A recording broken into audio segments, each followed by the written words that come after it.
Bienvenidos a una clase más de aspectos legales. Espero que hayan arrancado bien la jornada, que estén bien y por sobre todas las cosas eh, que estén estudiando, que estén abordando ya los temas, viendo los videos.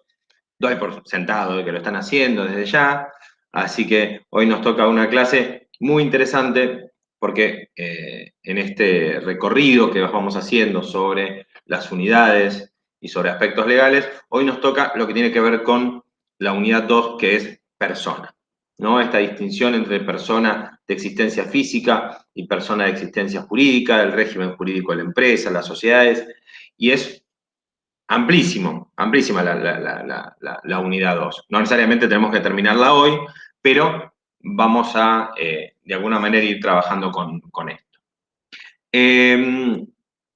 La cuestión de lo que es persona en nuestro ordenamiento, ¿sí? Si bien hace ya años se mantiene, de alguna manera, la relación entre la persona y los atributos de la persona, el Código Civil y Comercial, que hace 6 años más o menos está en vigencia, sí, en su artículo 30 dice: son personas todos los entes susceptibles de adquirir derechos o contraer obligaciones. Bien, justamente lo que se está refiriendo es a los entes susceptibles de adquirir derechos, ¿sí? Y contraer esas obligaciones, bien, y que aquellas también que no son de una existencia visible, ¿no? Estamos hablando de personas jurídicas.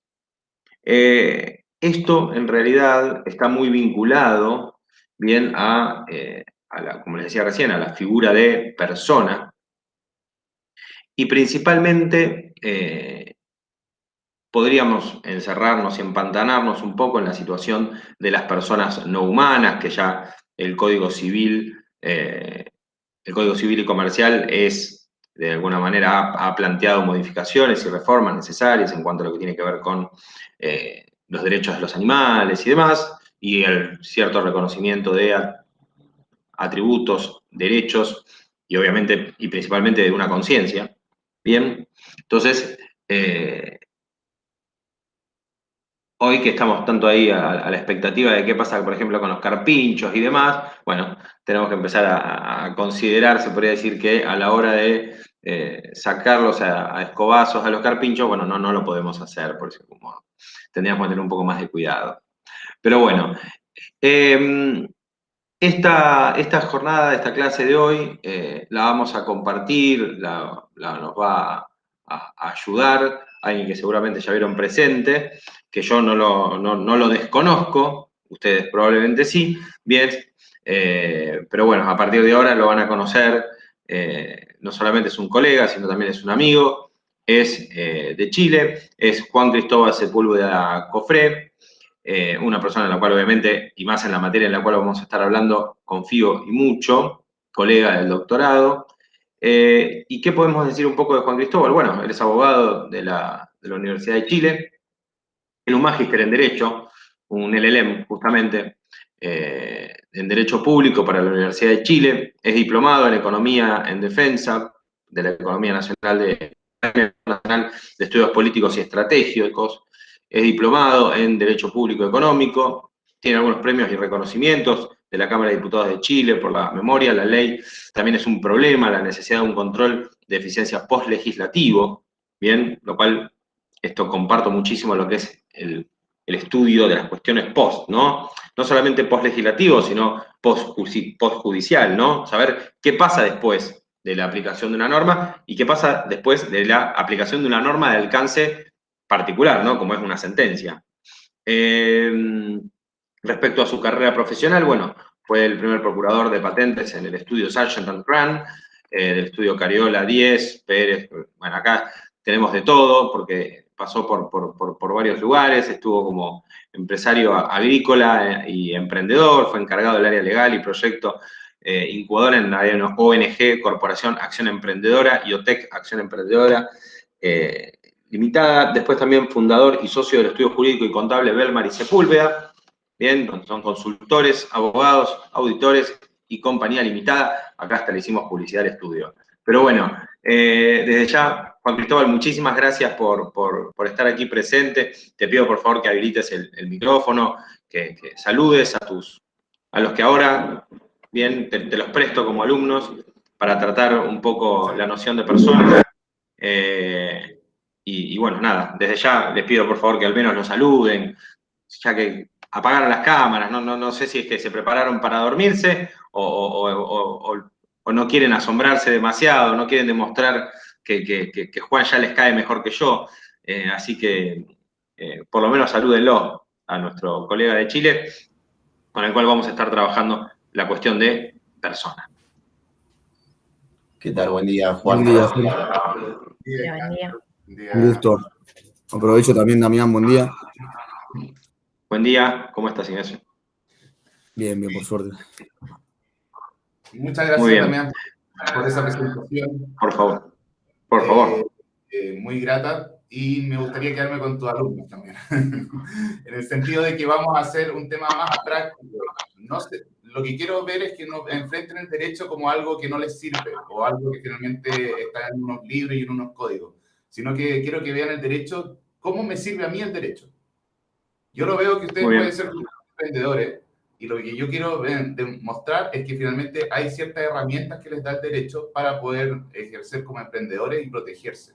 El derecho va a estar... Muy bien. Bueno, nosotros, te cuento, en la primera clase, y si no en la primera, en la segunda, cuando nos referíamos al derecho, nos referimos a las ambigüedades propias de la lengua, ¿no? Es decir, cuando hablamos de derecho, hablamos de derecho desde este punto de vista, ¿no? Desde un concepto mucho más objetivo, ¿no? O como una ciencia, pero también el derecho como un objeto, ¿no? Como una herramienta, ¿sí? Como una facultad. Y cuando me refiero a herramienta, sin bastardear el concepto de derecho, sino refiriéndome, ¿no? A un derecho que me sirve, a un derecho que es útil y que lo puedo llevar que eficazmente y que efectivamente me va a ser de utilidad. Bueno, Juan, no te saco tiempo. Vale. Todo tuyo. Le voy a contar un poco mi historia. Yo soy, o sea, mi papá era agricultor, empresario agrícola, y no tenían idea de derecho. Y cuando llegaba la época de pagar impuestos o temas laborales, se complicaba muchísimo y sufrían. En ese contexto yo dije, chuta, voy a empezar a estudiar derecho para poder ayudarlo y entender un poco la situación y ver cómo podía servir el derecho a una empresa.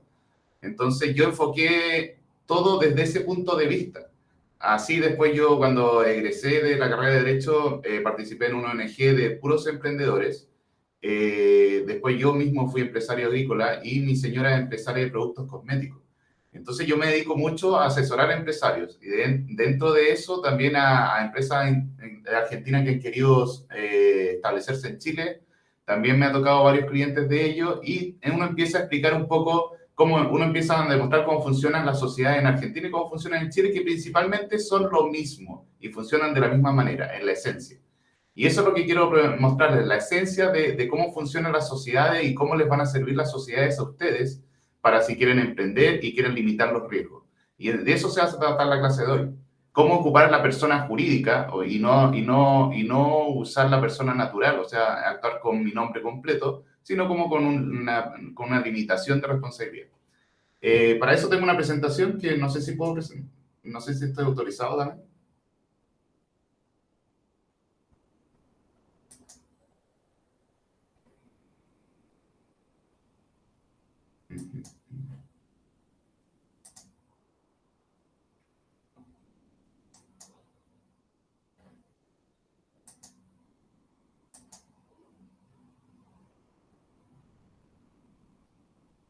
¿Se ve? Por ahora no. No. No, aún no se ve.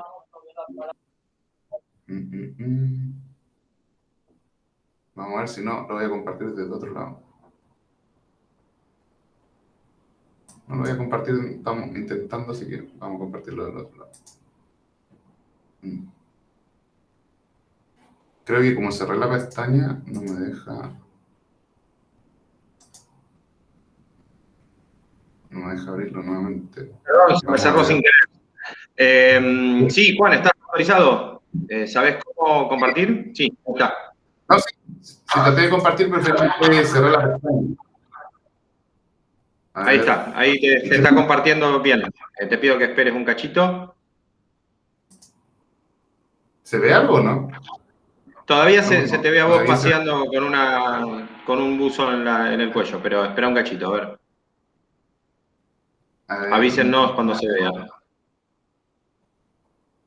Por ahora dice presentación de Juan Cristóbal, nada más. Ah, ya.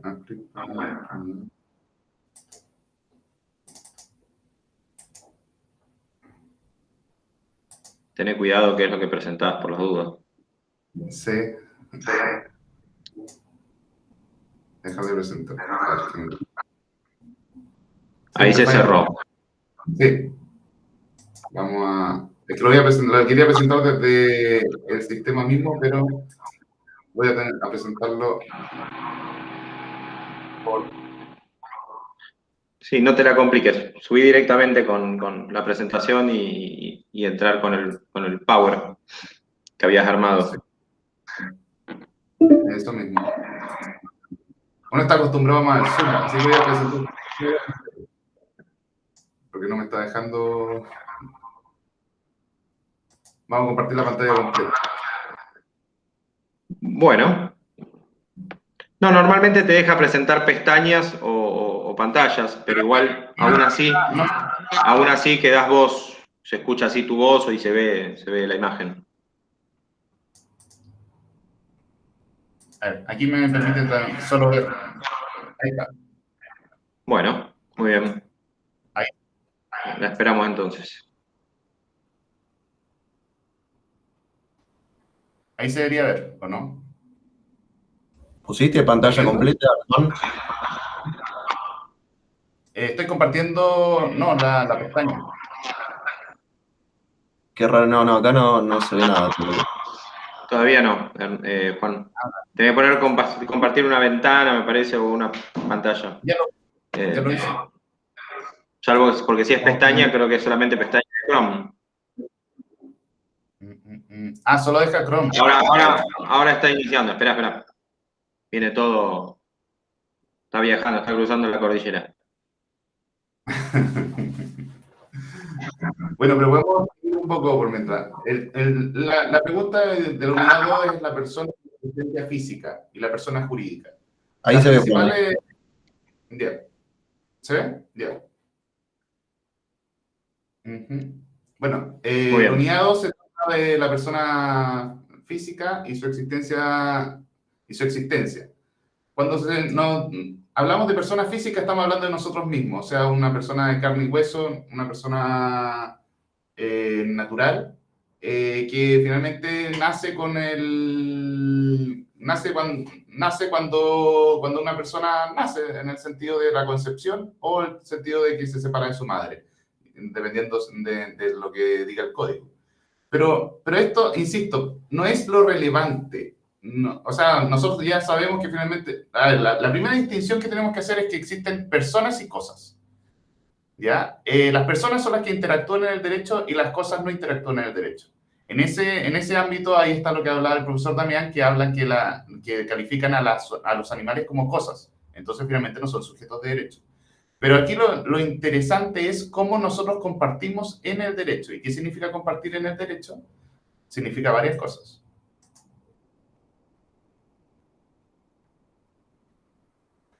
Insisto, bueno, esto ya lo habíamos hablado, que finalmente los contenidos de hoy son la persona como existencia física, la capacidad de la persona, las personas jurídicas y la personalidad jurídica. Insisto, conceptos relevantes para el emprendedor. ¿Qué es una persona? Lo que vamos a ver hoy día. Vamos a ver también que una persona, no todas las personas pueden interactuar en el derecho. Para interactuar en el derecho se necesita capacidad. Ejemplo, ustedes no harían negocio con un menor de edad, porque el menor de edad no tendría la posibilidad o la capacidad, en principio, de poder interactuar con ustedes, como regla general. Tampoco harían, lo que sí no harían nunca sería hacer un contrato con un infante, pero también no harían relaciones con una persona que sea demente, por ejemplo. Entonces, lo que ustedes tienen que hacer, que para que un contrato tenga validez, tiene que haber una persona capaz. Ese es el primer concepto. Después que tenga esa persona capaz, es que finalmente también tenemos que ver que tenga dinero y patrimonio. Por ejemplo, si yo voy y hago un contrato con una persona que no tiene patrimonio, ejemplo, le encomiendo que construye un edificio, y voy y le entrego $1.000.000, por ejemplo, y si esa persona no tiene cómo responderme, ¿qué va a ocurrir después si esa persona incumple? Esa es la pregunta que tenemos que hacer. Entonces tenemos que unirlo con el concepto de responsabilidad y culpabilidad, en el sentido de que si yo le paso dinero a otra persona, esa persona sea capaz de responderme ante esa pérdida de dinero. Y para eso tenemos que ver cuánto dinero tiene esa persona y si tiene patrimonio para responder. Y esas son las preguntas relevantes de un emprendedor. Esto lo digo muy a pesar, porque yo, insisto, yo me dedico a esto y tengo varios clientes míos que terminan en una situación muy compleja, en la cual, por ejemplo, un cliente mío le prestó servicio al sistema de transporte de Chile. Y dijo, bueno, el sistema de transporte de Chile tiene mucho patrimonio y por lo tanto nunca va a quebrar. Y lo que ocurrió fue que en realidad el sistema de transporte de Chile tiene un sistema bien complejo donde pone muchas empresas entre medio y entonces a la empresa a la cual le prestaba servicios quebró y le terminaron debiendo alrededor de $300.000 a mi cliente y no le pagaron absolutamente nada porque esa empresa a la cual le prestó servicio no tenía patrimonio. No obstante, esa empresa a la cual le prestó servicios trabajaba para una empresa que tenía mucho dinero, que $300.000 no era ni nada, pero finalmente no pudo recuperar su dinero porque solo le había hecho el contrato con esta empresa menor que no tenía patrimonio. No sé si se entiende, Ignacio, Florencia, Pablo. Sí, perfecto. ¿Se entiende, Sí, Juan? sí, se entiende. Se entiende muy bien. Yo finalmente, acá en Chile se llama Transantiago, por ejemplo, es el sistema de transporte. Y él pensaba que trabajaba para Transantiago, pero no, trabajaba para una empresa que se llamaba Recti Center. Y Recti Center lo fregó, para decirlo. Y una pregunta. Uh-huh. Si la empresa se da por bancarrota o quiebra, no hay que devolver la plata, ¿no? No, se pierde. Ok. Ejemplo, yo puedo tener un patrimonio vamos a hacerlo en dólares para hacerlo más transversal, de $1.000 y me endeudo por 10.000, la persona que pierde es la persona que me prestó los 10.000. Y yo termino respondiendo solo por 1.000, en sí no me los robé, pero finalmente se pierde todo el dinero a quien yo le preste más del patrimonio que tiene esa empresa. Por eso, vamos a la siguiente. Tenemos que entender por qué existen, ¿cómo se llama?, las empresas jurídicas. Y entonces, ¿por qué existen las personas jurídicas? Esa es la pregunta que estamos haciendo. Y la respuesta, no sé, Pablo, ¿querías decir algo? Sí, Juan, disculpa, pero en el caso de que vos decís, bueno, el que termina más perjudicado es el que te prestó los 10.000, pero Sí. el que solamente tiene 1.000, ¿no se le hace este tema de embargarle bienes y cosas para beneficiar al otro? No, porque tú actuaste con él. Si tú generaste, por ejemplo, Pablo Limitada, y Pablo Limitada tú pusiste, por ejemplo, un capital solo de $1.000, tú respondes solo por esos $1.000. Aunque tú, Pablo, supongamos tú eres multimillonario y tienes $10 millones. Pero si tú hiciste una empresa que se llama Pablo Limitada, solo responde por esos $1.000. ¿Y qué es lo que ocurre en la práctica? Que, por ejemplo, gente muy millonaria ocupa empresas donde tienen poco patrimonio, entonces dicen, no, si Pablo es multimillonario, yo le presto el dinero, yo le voy a entregar el producto total, después me lo va a pagar. ¿Y qué es lo que ocurre? Lamentablemente es que tú entregas el producto y después no te lo pagan y después dice, oye, pero si tú no trabajaste conmigo, fue con Pablo Limitada y Pablo Limitada quebró, lo siento. Claro, Entonces hay que tener mucho cuidado cómo interactúan, porque Pablo Limitada pasa a ser una persona totalmente vas a ser diferente. una persona, claro, sí, entiendo. Pablo. Mis emprendedores se confunden y al confundirse terminan perdiendo. Entonces, nosotros tenemos una empresa, por ejemplo, que nos debe $300.000 con socios que son multimillonarios, pero finalmente como limitaron su patrimonio, no podemos recuperar el dinero. Y nosotros somos el 1% de la quiebra, en realidad al Estado le deben 1.200 millones de pesos, que equivale a 3-4 millones de dólares al Estado. Solo en impuestos. Entonces, para usted es súper importante el tema de las personas jurídicas. Pero la pregunta es, si esto es perjudicial para la gente, ¿por qué existiría? No sé si lo estamos planteando de esa forma. No sé si se entiende, Ignacio. Porque no es perjudicial para todos. Yo creo que hay gente que se aprovecha de esto. Bueno, hay gente que se aprovecha, pero sería una fórmula de aprovechamiento. Pero ¿para qué finalmente existirían las personas jurídicas? ¿Por qué sería bueno limitar el riesgo? Y yo creo que porque si no, o sea, el riesgo se extiende, no sé si el riesgo, pero las responsabilidades, como hablaba del concepto anterior, no se extienden solamente a la persona jurídica, sino también a la persona física, ¿no? Correcto. Sí, perdón, también habría que limitar el riesgo para no perder todo, o sea, como para perder solamente una parte que nosotros queremos. Exactamente, ese es el tema de la limitación del riesgo, Maximiliano. Finalmente, supongamos yo soy una persona que tiene mucho dinero, yo no quiero perder todo mi patrimonio en un negocio riesgoso. Y no sé, supongamos Elon Musk quiere ir a Marte.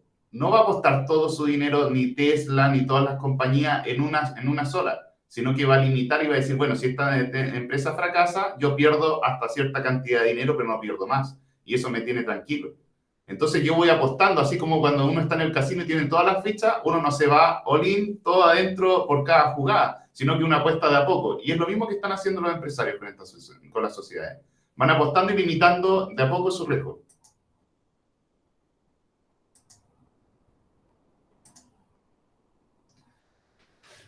Y una pregunta, ¿cómo es con las empresas de finanzas, por ejemplo, no sé, la Reinvial, que invierte plata de gente? Y si esa plata, por ejemplo, no sé, la pierde, hay contratos en el medio o si yo le doy plata a la Reinvial para que me invierta y quiebra la Reinvial. Ahí depende del tipo de contrato y garantías que haya en específico. Pero también depende de la. Hay ciertos que, por ejemplo, con los bancos, te lo voy a explicar, porque no sé si la Reinvial le implican los bancos, o sea, la normativa bancaria o no, existe un tema de encaje. ¿Qué significa el encaje? Por ejemplo, si a mí me prestan 100 millones, yo tengo que tener 40 millones de respaldo. Entonces yo finalmente voy a responder por esos 40 millones, pero hay 60 millones, por ejemplo, que se perderían. Ejemplo, cuando quiebra un banco también hay una que se llama garantía, por ejemplo en Chile, no sé el tema en Argentina, existe una garantía estatal que también responde, por ejemplo, si yo tenía 100 millones en el banco en la cuenta corriente y quebró el banco, me van a devolver alrededor de 40 millones nada más. Y por ejemplo, acá hay un caso muy famoso que se llama de Chang, de un montón de empresarios que le pasaron dinero a una empresa como la Reinvial, pero este era del señor Chang. Le pasaron alrededor de 2.000 millones y contando, porque en realidad la gente se avergonzó mucho de ese caso, por eso mismo no denunció. Y el tipo era una estructura piramidal en la cual finalmente recibía dinero y le pagaba a los socios, y en un momento ya no tenía cómo pagarle a los socios y se fue a Malta, donde no hay extradición. Y todos perdieron todo el dinero.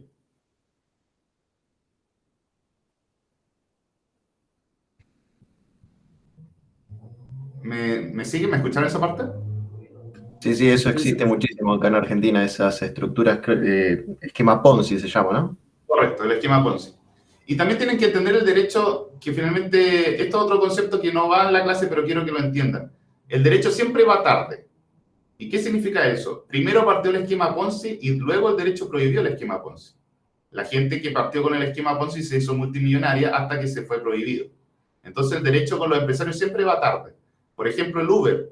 El Uber no está regulado y finalmente se han hecho multimillonarios porque no pagan leyes de laborales, no pagaban impuestos, y ahora empezó a regularse, y entonces las ganancias que tenía Uber con las ganancias que tiene hoy son menores, porque el derecho apareció para limitarlo. Lo mismo con Netflix o con Amazon Prime, etc. No pagaban impuestos y ahora tienen que pagar impuestos. Sus ganancias al principio son mayores cuando no hay regulación del derecho y pasan a ser menores cuando empieza a ser regulado por el derecho. Eso también tienen que tenerlo como concepto para cualquier emprendimiento que tengan. Adelantarse al derecho genera más utilidades, pero tienes que tener en cuenta que el derecho va a llegar en algún momento y te va a regular esas utilidades. Así tenemos como frases célebres de emprendimiento: un hombre con una nueva idea es un loco hasta que ésta triunfa. Mark Twain. Y cosas más triviales.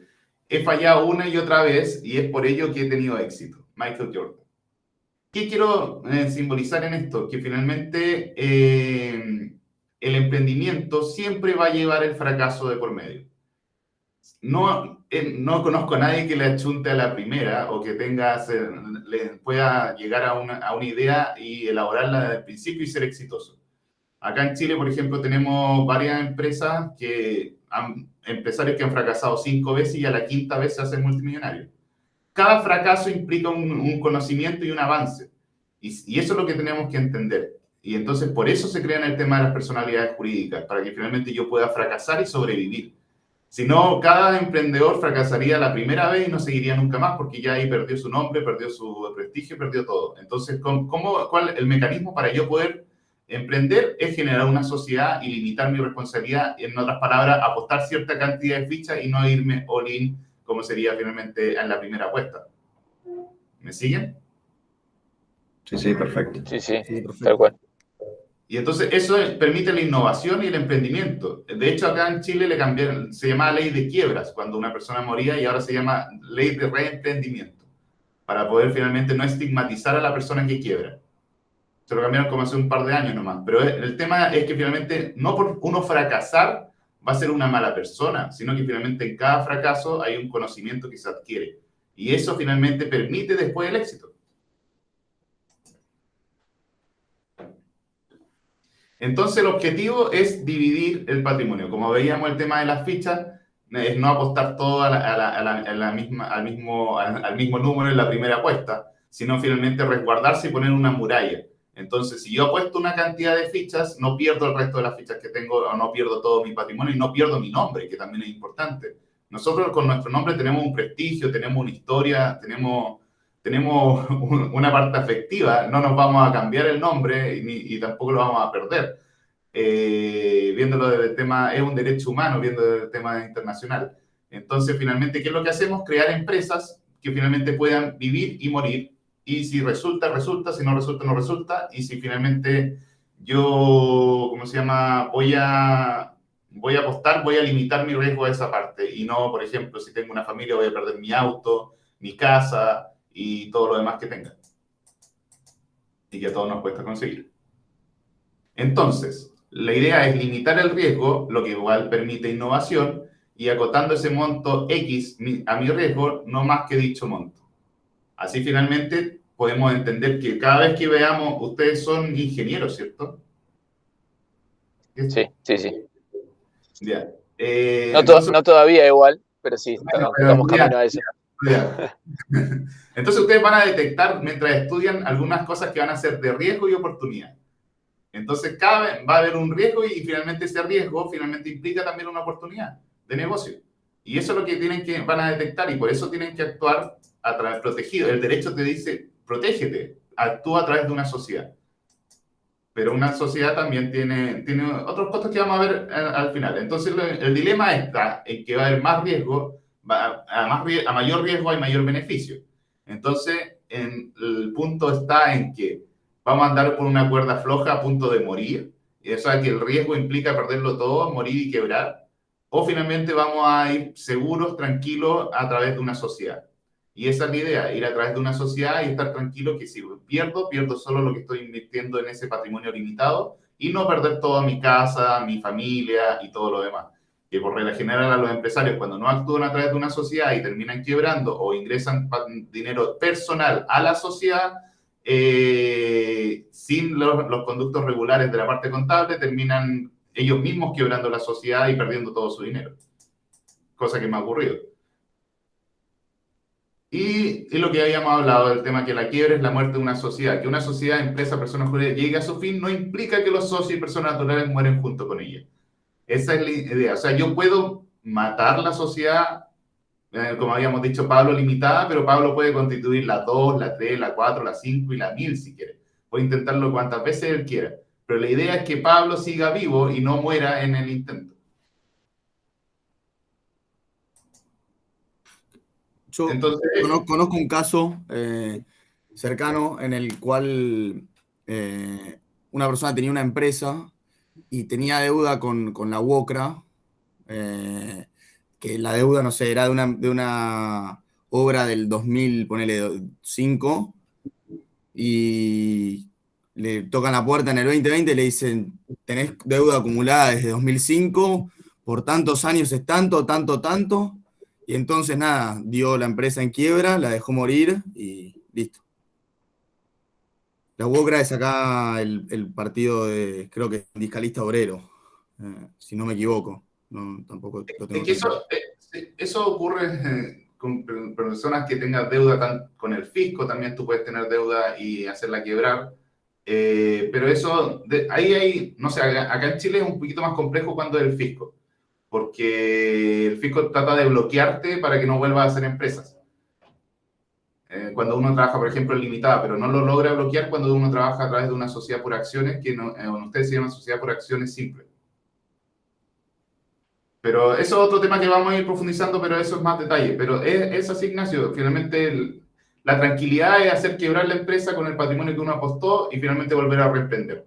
Esa es la idea. El problema está en que algunos abusivos lo hacen y este mecanismo lo ocupan para estafar. Entonces, también tenemos que tener dos puntos de vista. Con quién contratamos para que no nos estafen y tratar de finalmente limitar nuestro patrimonio. Entonces, ¿Y hay forma de regular la estafa? Sí, o sea, está todo regulado, pero finalmente vas a meterte en un proceso de que vas a litigar durante años. Entonces puede que no consigas nada, puede que el tipo, como te dije en el caso chileno, se vaya a Malta y en Malta no hay extradición, entonces no puedes conseguir absolutamente nada. Entonces, entonces también tú tienes que limitar tu riesgo con quién contratas, también como profesional, cuando vas a emitir una boleta y te van a pagar, te dicen, no, si te voy a pagar, pero en realidad finalmente esa persona no tiene patrimonio y después le metes un juicio, tienes una sentencia a tu favor y la enmarcas, porque no sirve de nada porque el otro tipo no tiene patrimonio. ¿Me sigue? Entonces tienes que vigilar por dos puntos de vista. Uno, limitar tu riesgo cuando estás participando en la sociedad, en la parte empresarial, y por el otro lado, ver que por el otro lado también están haciendo exactamente la misma jugada y pueden perjudicarte estafándote. Entonces, ¿qué es lo que hacen? Por ejemplo, acá los bancos en Chile comprenderán que los bancos ya han estudiado esta situación. Y al banco no le gusta perder. Entonces, ¿qué es lo que hace el banco? Por ejemplo, si yo le da un crédito a un emprendedor pequeño, que la mayoría son pequeños o medianos, hacen que, por ejemplo, Pablo Limitada firme como representante legal. Ok, le entregamos el dinero a Pablo Limitada. Pero a su vez, hacemos que Pablo, Federico, también sea el aval del crédito. Entonces, finalmente hacen que sea la persona jurídica y a su vez la persona natural que estén involucradas en el mismo contrato y finalmente lo obligan tanto el patrimonio personal como el patrimonio de la sociedad. Eso es en la práctica. Entonces, finalmente, el banco, conociendo la trampa, te obliga y después te dice, bueno, pero si tú ¿cómo no vas a querer firmar? Le dice el empresario. Le dice, ¿cómo no vas a querer firmar? Le dice el banco. Si finalmente, ¿cómo no vas a tú creer en tu negocio? Si tú no crees en tu negocio, menos yo te voy a prestar dinero. Y lo obligan a firmar. Entonces, cuando eres una empresa pequeña, no funciona tan bien este tema de limitación de responsabilidad frente al banco. Porque el banco ya se resguarda. Pero sí tienen claro, sigue habiendo riesgo. Ya no sirve para nada dividir en sociedad en una persona jurídica. Exactamente. Cuando eres pequeño, el banco te obliga a firmar como aval. Entonces no puedes finalmente limitar el riesgo, pero sí lo están limitando frente a accidentes, sí lo están limitando frente a los trabajadores y sí lo están limitando frente al fisco. ¿Me sigue? Pero el banco trata de asegurarse siempre. No busca perder. Perfecto. Pero me imagino que la persona física en ese caso debe, no sé, el banco de qué maneras puede saberlo, pero debe tener que tener un buen poder económico, ¿no? Como para afrontar en caso de que en el contrato estén vinculadas tanto la persona jurídica como la física. Me imagino que el hecho de que esté la persona física también es una manera del banco, como decía el chino recién, Ignacio, perdón, como de resguardarse, ¿no? En caso de que no resulte... Es que el banco ya se conoce el cuento de memoria. Entonces, finalmente, yo no le voy a prestar más que su patrimonio. Y su patrimonio, supongamos, es de $1.000. El banco te va a decir, yo no te voy a prestar 10.000, ni 20.000, ni 100.000, olvídate. Yo te paso ese dinero, tú te vas a arrancar y yo no voy a recuperar ningún peso. Entonces, ¿qué es lo que hace el banco? Dice, bueno, tu casa vale $200.000. Hipoteca tu casa, venga para acá. Entonces, finalmente el banco no va a perder el dinero. Claro, sí, perfecto. Pero, por ejemplo, supongamos, lamentablemente, voy a poner un ejemplo terrible, pero ocurre. Supongamos yo pongo un restaurante y en el restaurante el chef se corta el brazo, por ejemplo. La responsabilidad va a recaer en el dueño de la empresa, sí o sí. Entonces, el tema es, ¿quién monto va a pagar? Por ejemplo, van a demandar, ¿a quién van a demandar? Y van a demandar a la empresa.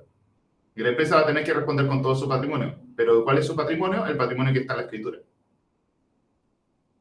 Entonces, finalmente la empresa quebraría, le pagaría todo el patrimonio que tiene, pero finalmente, supongamos, lo multaron por, no sé, por $20.000. Y la empresa solamente tiene 10.000, va a terminar siendo solo de 10.000.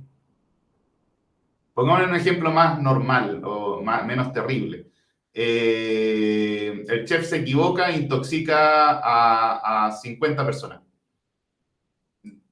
Y finalmente se da que es culpable finalmente la empresa y se responsabiliza la empresa. Lo mismo, la empresa va a responder con el patrimonio que tiene. Entonces, finalmente, si tenía $10.000, va a pagar solo $10.000 de indemnización y finalmente las 50 personas que en realidad demandaron mucho más van a perder el resto. No sé si me siguen. Pero esto también en este caso puntual que acabas de mencionar, el chef también tiene ciertas responsabilidades, ¿no? O sea, también tendría que responder por sus acciones, no sé de qué manera, pero no el chef solamente no tiene dinero. Lo más seguro es que el chef no tenga dinero. Claro. Eso pongamos envenené, insisto, o sea, no envenené porque cometí un error. Porque cuando aquí hay otra cosa, después lo vamos a ver al final, pero lo voy a adelantar un poco. El tema es la responsabilidad civil y penal. La civil se trata de dinero y es la que yo manejo principalmente, y la penal es de meter a una persona en la cárcel. ¿Ya? Cuando yo cometo un delito, o yo quise, como digo, envenené a la gente, no me equivoqué en un error por sobrecocción o un problema de la cadena de frío, sino que yo envenené a propósito a la gente, le metí un veneno, eso es un tema penal y ahí ya no existe limitación de responsabilidad. Y a su vez también ahí es culpa del chef, no es culpa de la empresa con la limitación que había dicho, pero finalmente es un ilícito penal. Pero si yo como dueño de la empresa voy y pongo el veneno, yo respondo con todo mi patrimonio.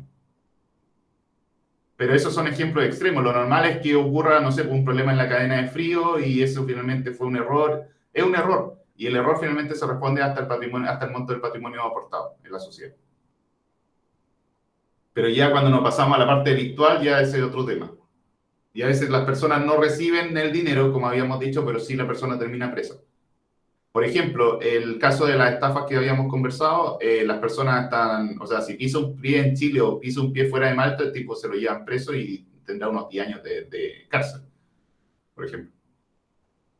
Entonces, ahora veamos un poco la complejidad que somos los seres humanos como personas naturales que interactuamos en el derecho de forma individual.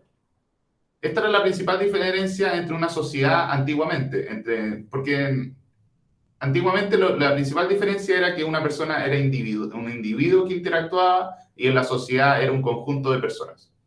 Entonces, ahora veamos la parte normal que en realidad casi todos manejamos, que tenemos como conocimiento, pero no lo tenemos sistematizado. Que es finalmente, las características de la persona natural es que una persona nace. Acá en Chile la existencia de la persona se da cuando se separa del feto de la madre. En Argentina es en el momento de la concepción. Es decir, cuando se junta el óvulo con el feto, o con el esperma. La capacidad de goce es la aptitud de titular de derechos y obligaciones, la nacionalidad, que es el vínculo jurídico por el cual un Estado está determinado, y lo que habíamos conversado, el nombre. Nosotros tenemos derecho a un nombre y a una afiliación con ciertos apellidos que hoy en día, tanto en Chile como en Argentina, los podemos girar o dar vuelta lo que queramos entre el nombre, el apellido de la madre o el apellido del padre. Pero finalmente tenemos derecho a tener nombres y apellidos. Suena absurdo, pero está todo esto regulado en el derecho y con muy extenso, solo que para un curso introductorio no es necesario verlo, porque el tema de la nacionalidad, también pueden ver que después uno puede tener doble nacionalidad, por ejemplo, también ustedes con España pueden tener doble nacionalidad, creo que con Italia también tienen doble nacionalidad. También existe la opción de escoger nacionalidades cuando uno se va a otro país, también existe la posibilidad de hacerse nacional en otro país pagando, por ejemplo, Chile y Argentina, si nosotros pagamos $400.000 y vamos a emprender a Estados Unidos, nos dan una visa y después una nacionalidad norteamericana con $400.000. Que es una visa especial, que hay que finalmente generar una empresa allá, y si uno se genera una empresa con un capital de $400.000 y un proyecto, te entregan una visa para ti y a toda tu familia, e incluso después te nacionalizan norteamericano después de 2 años, por ejemplo. Una pregunta. Uh-huh. Yo, por ejemplo, que tengo doble nacionalidad, ¿no? ¿Tengo los derechos del otro país? ¿Con qué país? Con Alemania, por ejemplo. Yo, estando en Argentina, ¿tengo el goce de los derechos alemanes en Argentina o solo en suelo alemán? La verdad es que no manejo el tema del derecho alemán. Lo que sí manejo un poco es el tema de tú finalmente vas a tener 2 pasaportes. Sí. Sí, y lo único que manejo es que si sales con un pasaporte, la idea es no volver con el otro, una cosa así, que finalmente puedes marcar siempre un pasaporte de salida y otro de ida. Yo salgo con el argentino y entro con el alemán. No corresponde así. No, pero, Argentina siempre entro y salgo con el argentino. Sí. Y bueno, pero ya llegando a Europa maneja el alemán, finalmente. Y eso sí está bien, pero el tema lo que tú me estás planteando es, por ejemplo, un derecho de pensión o un derecho, por ejemplo, pongamos el derecho de la pensión.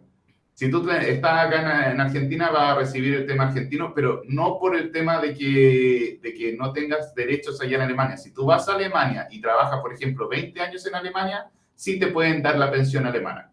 Y puedes venir a vivirte de vuelta a Argentina y te va a llegar la pensión alemana. Pero es un tema de cuántos años tú trabajas y dónde trabajas como requisito para que ellos te entreguen una cierta pensión. Perfecto, gracias. Y, por ejemplo, también lo que ocurre mucho es, por ejemplo, ojalá no ocurra, pero por ejemplo, lo terrible que está ocurriendo en Afganistán. Ahí tú le pides ayuda directo a Alemania, porque comprenderás que hay más recursos para que te saquen de Afganistán a que los pida a Argentina. Entonces ahí va a llegar un helicóptero y te va a sacar. Pero entonces tú mantienes ese derecho en el extranjero, pero cuando tú estás en Argentina, finalmente pasas a ser una persona común y corriente como argentino y no tienes ningún beneficio. Es cuando interactúas afuera cuando se pueden ver los beneficios o posibilidades. Como lo haces, por ejemplo, en la región Yankee en Europa, que finalmente con el pasaporte alemán tú puedes pasar por todos lados sin ningún problema, con filas especiales. En cambio, nosotros, el resto sudamericanos, tenemos que ir a la fila larga. He tenido varios problemas igual en Estados Unidos con el tema del pasaporte alemán.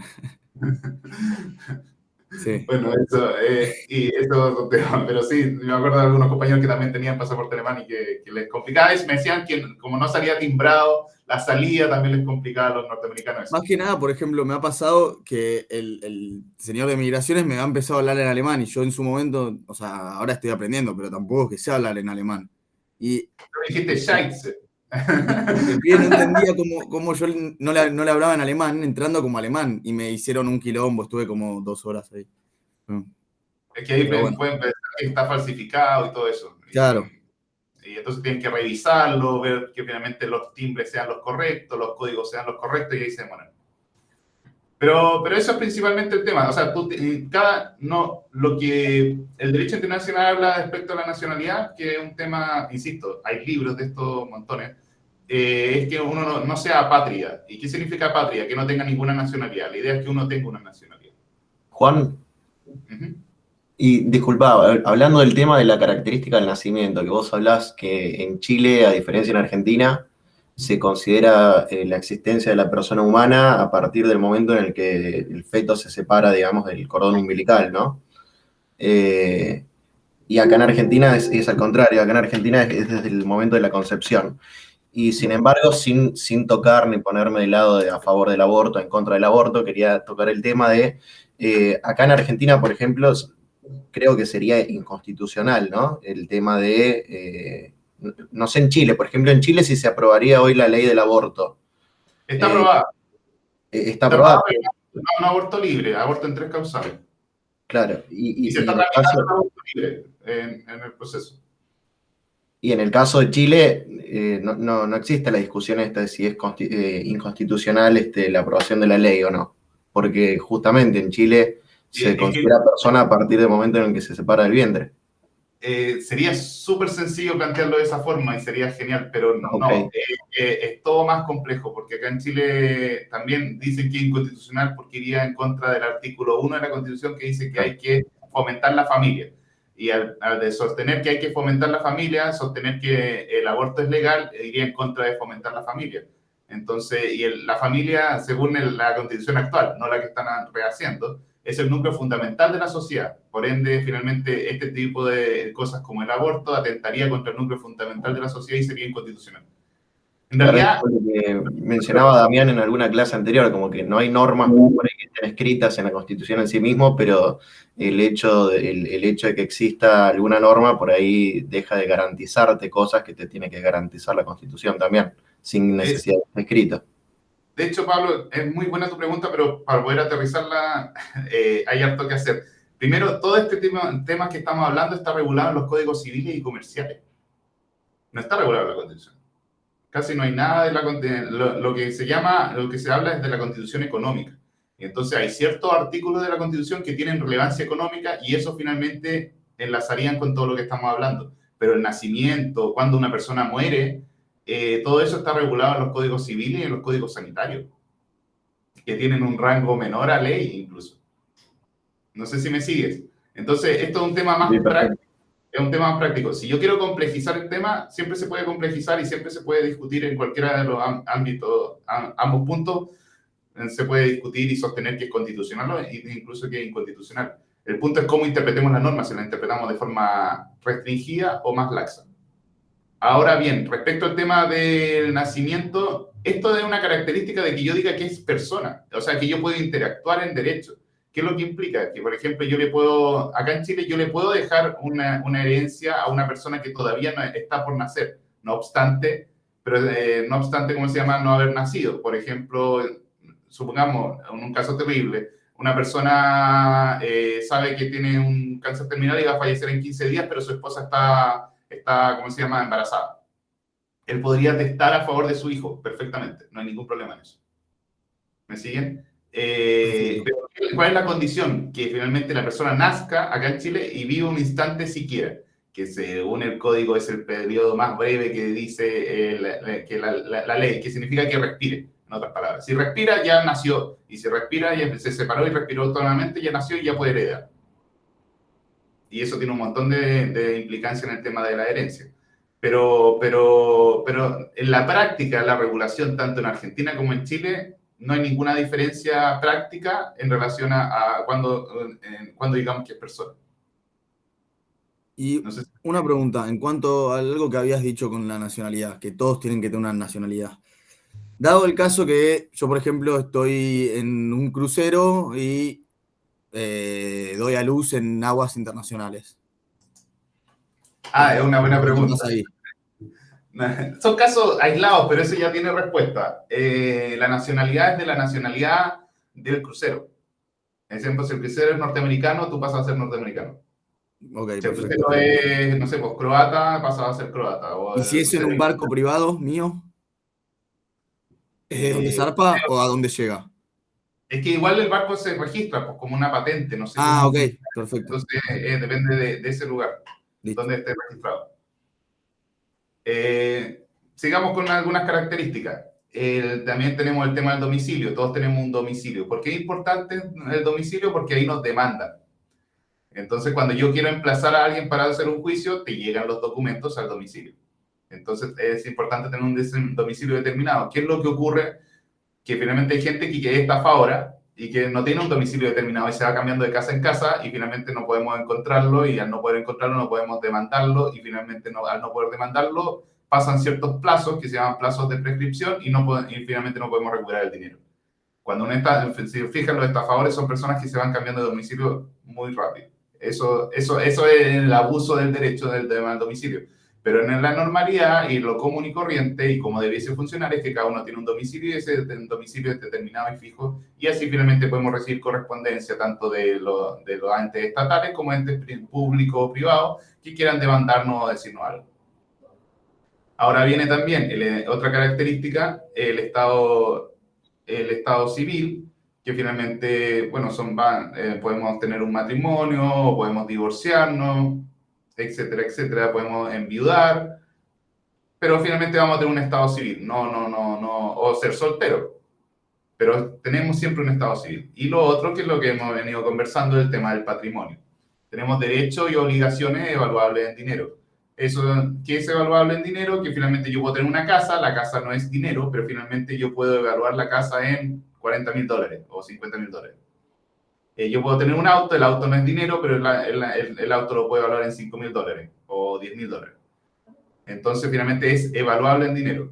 Pero, por ejemplo, si tengo un perro es muy difícil de evaluar porque tiene un valor sentimental, entonces finalmente no debiese pertenecer. Y además podemos sostener que una persona, ahora con las nuevas normativas, podemos sostener que una persona independiente, entonces no es evaluable en dinero. Pero sí, por ejemplo, una vaca, por ejemplo, tener un ganado, tener un caballo, sí es evaluable en dinero, por lo tanto, finalmente sí podría ser evaluable en dinero. Entonces, eso pertenece a nuestro patrimonio. Y cuando termina todo nuestro patrimonio, la persona natural termina con la muerte. Acá no alcancé a investigar en Argentina cómo es, pero acá en Chile se tiene que sacar un encefalograma plano y eso, según el Código Sanitario, eso es la muerte. ¿Y qué significa? Que el cerebro ya deja de funcionar. Y eso marca el momento de la muerte y eso marca ciertos impuestos que uno tiene que pagar en la herencia y quiénes son tus herederos, como lo habíamos conversado anteriormente.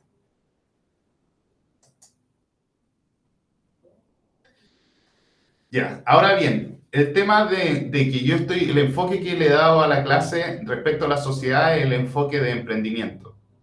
De hecho, como anécdota, yo iba a ir a estudiar a Oxford un curso de un diplomado de emprendimiento, pero no pude por el tema de la pandemia, así que vamos a ver cuándo podrá resultar, pero me gusta mucho el tema de emprendimiento. Pero el tema de emprendimiento y la visión de emprendimiento es algo que ha salido en los últimos años, nada más. Antiguamente, las sociedades se habían creado con otro fin. El fin era poder decir que hay fines que el individuo no puede alcanzar por sí solo, porque superan la fuerza y límites de la vida individual. En relación con esos fines se forman naturalmente organizaciones, no simples uniones mecánicas que tienen una estructura y personalidad propia. ¿Qué quiere decir esto? Que en realidad es un poco más complicado. Es que finalmente, como nosotros somos personas naturales y vimos anteriormente, termina con la muerte. Y al terminar con la muerte, tenemos lo único claro que tenemos es que vamos a morir y nuestras vidas van alrededor de un instante hasta más de 100 años. Pero finalmente no hay nadie que viva 200 años. O sea, por lo menos en la época actual. Y que en realidad nadie, a menos que haya un creyente por ahí que pueda decir que en otra época existía. Pero no vamos a tocar ese tema. Pongamos en 100 años alrededor. Entonces, con las expectativas de vida de Naciones Unidas, etc. Entonces, lo que yo quiero sostener es que finalmente si yo tengo un fin que quiero alcanzar, que en realidad es una carrera que dura más de 100 años, yo necesito crear una organización. Una organización sin fines de lucro como Greenpeace, una organización de estados como las Naciones Unidas, o la organización del mismo estado como Argentina, o como República Argentina, o como República de Chile. No están asociados tienen personalidad jurídica y no están asociados a una persona individual, sino que perviven en el tiempo y pueden durar 500 años y más. Entonces, esa era la visión que tenían cuando partieron con las sociedades. Después esto mutó en el tema económico y como lo venimos explicando, el tema del emprendimiento. Pero en principio era la idea de poder alcanzar fines que duraran más de la vida de un ser humano. Así, las características de una persona jurídica o una empresa o sociedad habla de que existe una pluralidad de sujetos. Que haya muchas personas que se concerten para poder llegar a una sociedad. Esto era antiguamente, lo digo, porque en Chile, desde la creación de la empresa individual de responsabilidad limitada y la sociedad por acciones, y en el caso argentino de la sociedad por acciones simple, eso cambió. Así que lo vamos a dejar como sí, pero no. Porque hoy en día yo puedo hacer una sociedad con un solo socio. la sociedad por acciones en Chile o la sociedad por acciones simple en Argentina permite con un solo socio ser dueño del 100% de las acciones y eso sí permite, no necesitas de un socio. Entonces tú puedes interactuar con una persona jurídica y que finalmente va a tener un solo socio y no necesita a nadie. Por eso este tema de la pluralidad de sujetos era una condición anterior y tengo que hacer hincapié que finalmente esto ocurrió en los últimos 20 años y las sociedades existen hace mucho más, pero este tema de que una persona, una sociedad es ahora reciente de los últimos 20 años. En ese sentido, en la antigüedad la idea era un fin por el cual trabajan asociados, lo que finalmente se traduce en el giro de la empresa, en una escritura. Va a tener un patrimonio que es actual y potencial. ¿Qué significa? Yo puedo decir, voy a tener un patrimonio de 1.000, o puedo decir, voy a tener un patrimonio de $2.000, pero voy a pagar 1.000 ahora y 2.000 el próximo año, y 1.000 el próximo año, y así completo los 2.000.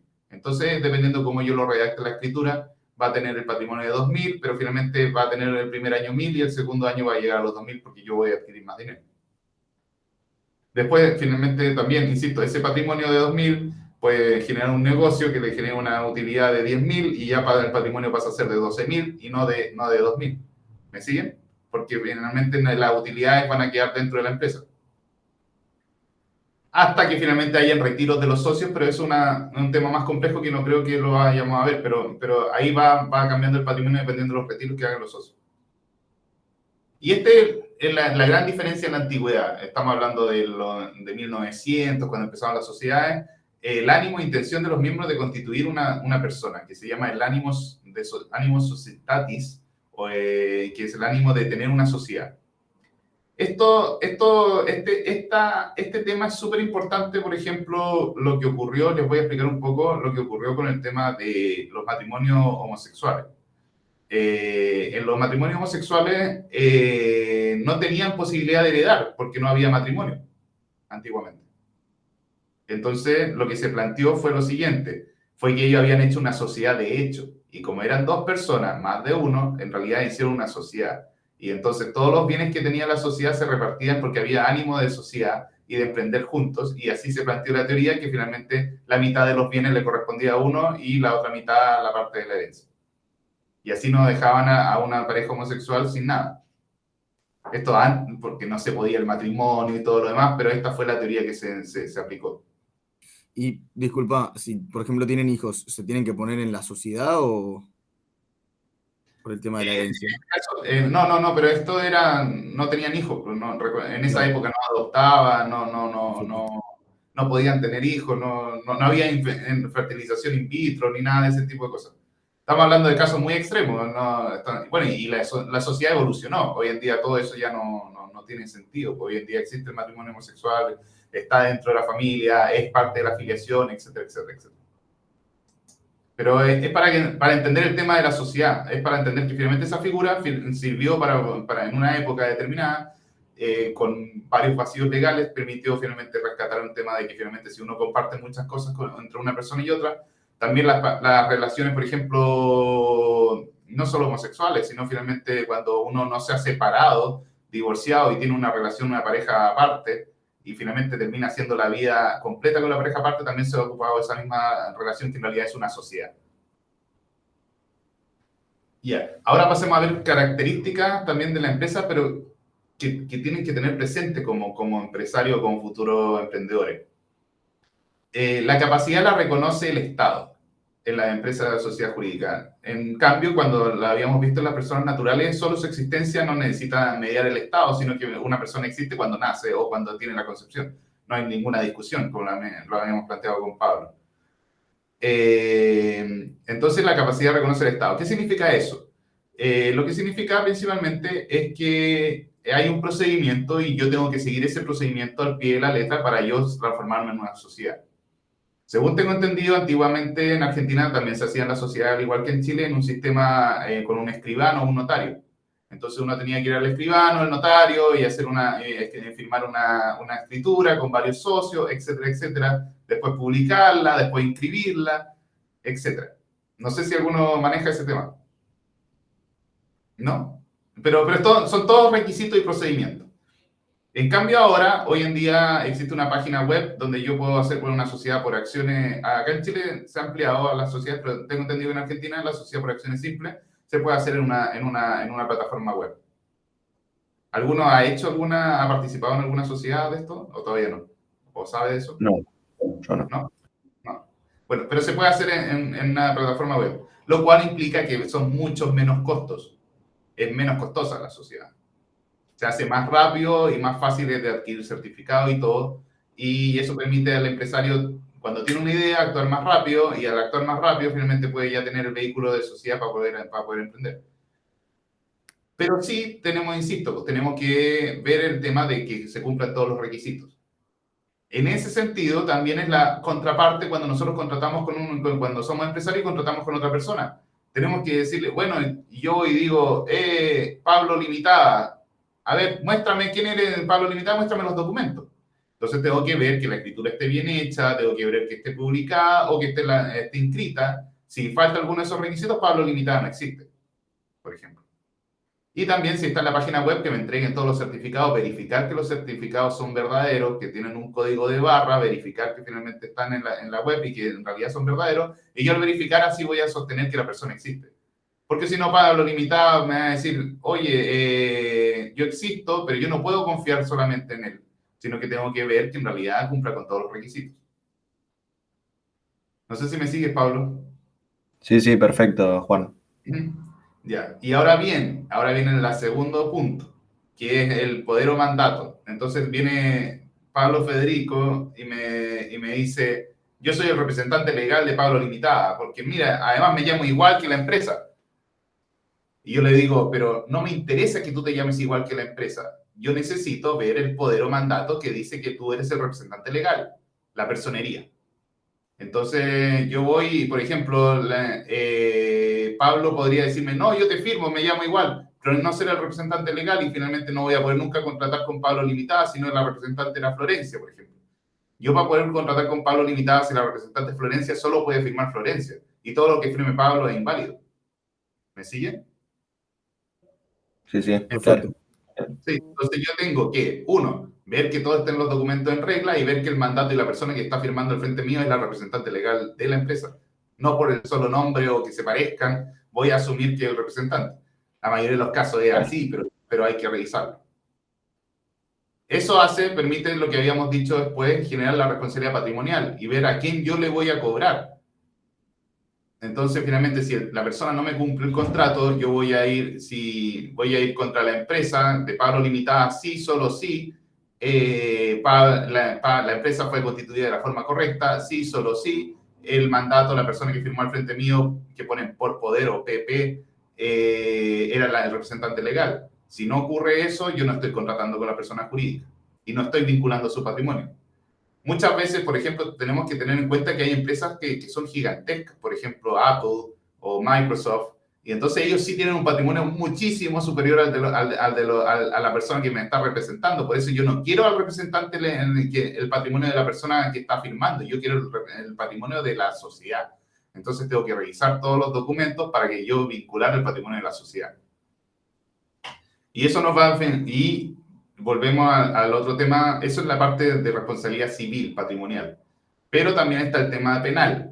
Acá yo a todos los emprendedores les digo, tú tienes que pagar las cotizaciones de los trabajadores, si no te vas a meter en un lío penal. Y tú no tienes que estafar ni hacer una quiebra fraudulenta, porque si no te metes en un lío penal.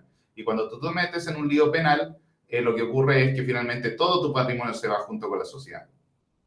Y no solo tu prestigio, se va todo se pierde todo, toda esta limitación de responsabilidad se pierde cuando yo cometo un delito. Entonces no se puede generar una sociedad para delinquir y no tendría sentido una sociedad para delinquir porque finalmente yo lo que quiero, lo que busca es limitar la responsabilidad y una sociedad para delinquir no limita la responsabilidad. Y la persona jurídica muere cuando los socios se ponen de acuerdo y decimos, ya, por ejemplo, no quiero más esta sociedad, ya estoy aburrido de esto, y la disuelvo. Y hago la disolución de la sociedad. Eso también puede ser, yo puedo ponerme de acuerdo con Ignacio, Florencia y Pablo, o Maximiliano, y decir, hagamos una sociedad, pero por 5 años. Ahí vemos si la renovamos después de los 5 años, pero hagámosla por 5 años. Intentémoslo. También, al cumplirse los 5 años y yo digo, no sé, que yo no quiero seguir, la sociedad también muere. Entonces uno cuando ve la capacidad de la sociedad, uno tiene que ver hasta cuándo dura. Por ejemplo, imagínense, voy y hago un contrato con una sociedad que le queda 1 año de existencia, garantíceme que van a vivir más de 1 año para yo poder hacer el contrato, pues si no, finalmente no tiene sentido. Entonces, recapitulando, tenemos que ver que el patrimonio que estamos vinculando, que la persona de la sociedad esté bien constituida y que la persona que la representa sea el verdadero representante. De esa forma vamos a vincular el patrimonio de la persona y que finalmente, obvio, no haya un tema ilícito. Y eso finalmente genera que después, si hay una quiebra, una disolución, tengamos con quién hacer efectivo nuestros créditos o préstamos que hayamos realizado, o nuestros pagos. Entonces, recapitulando. Perdón, Juan. ¿Sí? No sabía que se podían poner fechas de tipo un plazo para armar las sociedades. Sí. En las sociedades anónimas no. Pero en las sociedades limitadas sí. Mira. ¿Y cómo haces para, o sea, no sé, si vos tenés, lo que explicaste después, que tenés que, no sé, contratar un trabajo con una empresa, ¿cómo sabes si no le queda poco para disolverse o...? El estatuto, y el estatuto dice, claro, por ejemplo, el 2015, y duración de la sociedad indefinida, la mayoría dice indefinida, para evitar este problema.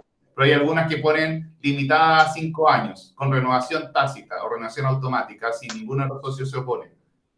Claro. Y demandada por carta certificada.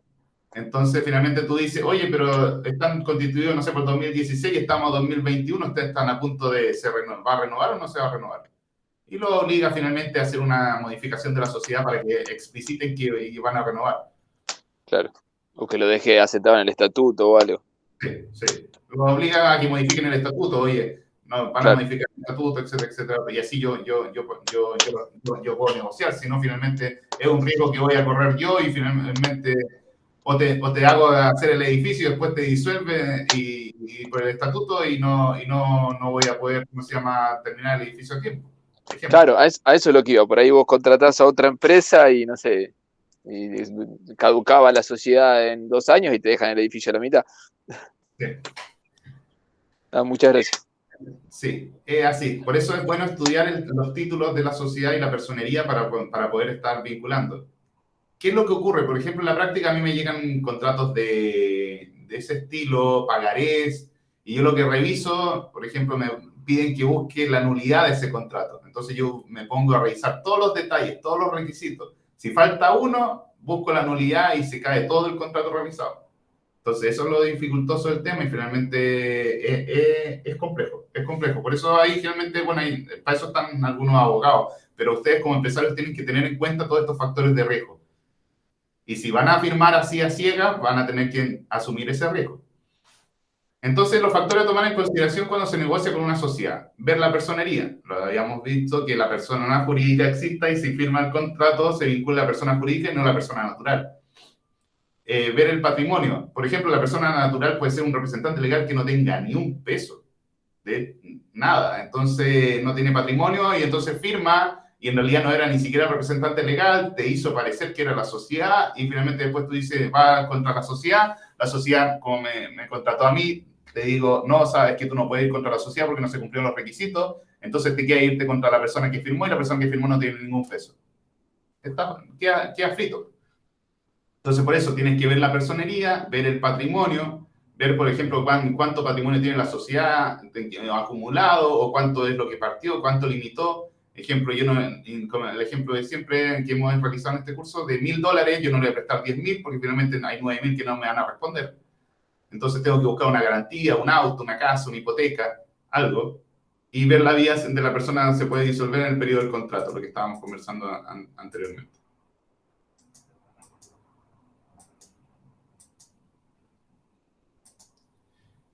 Ya para concluir, porque justo tengo una audiencia laboral con una empresa, me disculpo porque justo me salió a las 10 horas chilenas, 11 horas argentinas, pero ya estamos terminando ya. En resumen, las diferencias entre personas naturales y jurídicas son diferentes patrimonios. No es lo mismo contratar con una persona natural que con una persona jurídica. Son montos, nombres y vidas diferentes. Para emprender y limitar el riesgo, es bueno dividir patrimonios con sociedades. Una forma de limitar el riesgo es generar sociedades, pero esto puede verse afectado si la sociedad... Si la sociedad comete un ilícito penal o se avala un préstamo con el patrimonio propio, lo que habíamos visto del ejemplo del banco. Esa limitación se pierde cuando yo avalo como persona natural y esa limitación se pierde cuando yo cometo un ilícito penal. Y la quiebra de una persona jurídica no afecta a sus socios. Eso es la idea, que finalmente, como es un vehículo de emprendimiento, yo finalmente puedo fracasar varias veces, el patrimonio de la sociedad no se confunde con el de la sociedad, por ende, si quiebra, no afecta el patrimonio ni las deudas de la sociedad, no se transmiten al patrimonio del socio. Yo pongo cierta cantidad de fichas y pierdo esa ficha y no pierdo todo el dinero que yo tengo. Y eso finalmente sería la clase de hoy. Espero que les sirva y que hayan entendido bien el tema de la sociedad y cómo funciona como mecanismo de emprendimiento y cómo finalmente la sociedad también, como sirve de mecanismo de emprendimiento, tiene ciertas falencias frente a las posibilidades de estafa y entonces nosotros tenemos que estar preparados para emprender y para que nos estafen. Y entendiendo ese equilibrio es donde ustedes tienen que moverse como el futuro empresario. Eso sería la clase de hoy, principalmente. No sé si tienen alguna duda, algún comentario. Muchas gracias, Juan. No, por mi parte ya fueron todas resueltas. ¿Sí? Sí, sí. Aparte, no te queremos robar tiempo porque te quedan 3 minutos. Claro. Sí, tal cual. Puedo responder si también es por Zoom, así que no hay ningún problema. No, fue todo súper claro, aparte con ejemplos súper ilustrativos. A mí me gustó mucho. Estuvo Sí, muy muy bueno. buena Muchas gracias. Sí, tratar de hacer una clase principalmente para gente que sea de ingeniería, que vean el derecho de otra forma. Entonces, para que entiendan que el derecho existe. Claro, Ese, tal cual. Así que esa era la idea y qué bueno que haya resultado. Muchas gracias a todos por su participación y bueno, no sé si Damián va a tomar la clase ahora o nos despedimos completamente. Pero Sí, siempre tarda un minutito en agarrar, pero ya vuelve. sí. No, sí, igual a mí me quedan como 3 minutos, según lo que me sale en el reloj. Así que No, si a mí la verdad que me quedó todo clarísimo. Todas las dudas que tuve las fuiste resolviendo, así que le agradezco mucho. igual esto es mucho más complejo, no sé si me entienden, Me o sea, imagino. el tema del estudio de los mandatos, el estudio de la representación, pero estos son los conceptos claves que tienen que tener ustedes como para que no los cuente un abogado, no los cuente Claro. otro empresario. Ese es el tema.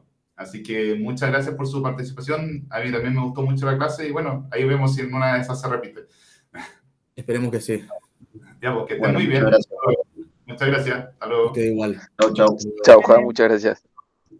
Chao. La clase que viene vamos a continuar con lo que tiene que ver con persona, con lo que tiene que ver con algunas dudas o consultas que hayan surgido. Es importante que continuemos en este trabajo del estudio, del desarrollo de los temas y demás, que puedan, por decirlo de alguna manera, trabajarlos, que puedan ir estudiándolos. De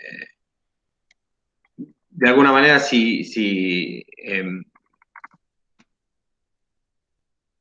no solamente si surgen dudas, sino de alguna manera, porque, a ver, más importante que el examen y más importante que aprueben, por decirlo de alguna manera, es que esto vaya generando una base, como les decía Juan al principio, ¿bien? Y que vaya generando como una especie de base de contenido para que ustedes puedan afrontar, ¿sí?, cuestiones de la vida real, cuestiones de la práctica real de la actividad. ¿Está bien? Entonces, es necesario por ese lado. Bueno, no habiendo más que para la jornada de hoy, creo que han tenido suficiente. Bueno, y nos vemos el viernes que viene. Ya les habilito para que puedan, obviamente, acceder a los temas que siguen. Y nos vemos el próximo viernes por la mañana. Dale, bárbaro, Damián. Dale, Damián. Muchas gracias. Bueno, tengan un muy buen fin de semana. Vean los videos de YouTube. Vean los videos, por favor. Dale. Sí. Accedan a los videos. No puede ser que algunos no hayan entrado. Vean por lo menos la clase. Accedan a los materiales. Vean los temas, los que les proponemos, las ideas. Propongan cosas nuevas, si no. Pero, bien, tratemos de que sea todo muchísimo más dinámico. Dale. Bueno, abrazo. Gracias. Un placer. Gracias, Buen fin de Damián. semana. Buen Buen fin de semana. Hasta luego. Hasta luego.